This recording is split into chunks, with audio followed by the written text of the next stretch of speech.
Here on the desk, talk about a purchase I didn't intend on making anytime soon, but, well, my 10R is still somewhere out in the Pacific Ocean. I have no idea where it is, and it's been 2 weeks, and Apple is just like, you'll get it when you get it, pretty much. While we wait for that, I kind of need something to use, and I've been wanting an SE for quite a bit, and as you guys may already know, well, not actually, I haven't done a video on it, but I currently have an iPhone 8. And before that, I had an iPhone 6. And I did a rant video on the iPhone 6 being garbage. I got the iPhone 8, and it's well used. I believe it's a launch model, and the lightning port's a little funky on it, and Bluetooth has been kind of not so great on it. And I do use Bluetooth quite a bit because I actually have some Galaxy Buds. I've had an iPhone 8. It's been alright, much better than the iPhone 6 by far, but just out of curiosity, I loaded up the Apple Store app and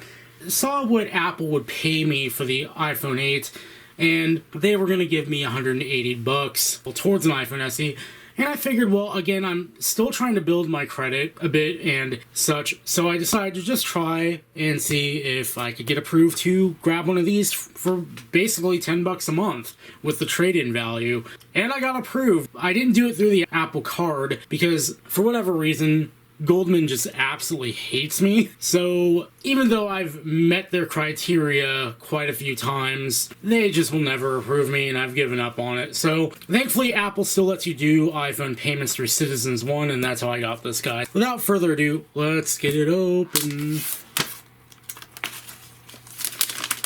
It's been a while since I've actually unboxed a phone, because being that I usually get my phones through T-Mobile, which I need to stop doing, well, yeah, they usually take it out of the box for you, and you don't get much of a choice. Still white stickers. We get the, this is different. I don't remember getting this when I had a product right iPhone 8. Just says, hey, we're gonna donate stuff. Cool.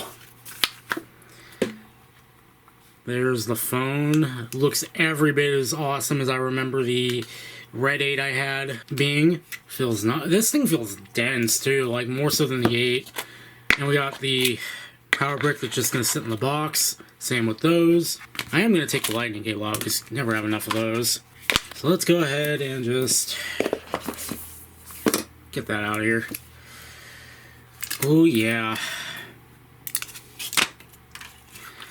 The nice thing too about having this over the iPhone 8 is going to be that this is a 128 gig model, and I can live in 64 gigs.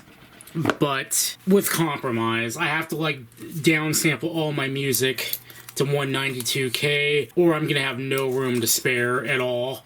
Like, it'll fit on a higher bit rate, but I'll have like maybe a couple gigs of space left, and that's not the business. So let's go ahead and power it up. What was kind of cool is, contrary to all my shipping snafus, this got here early. This was supposed to be here on Friday, and today is Wednesday.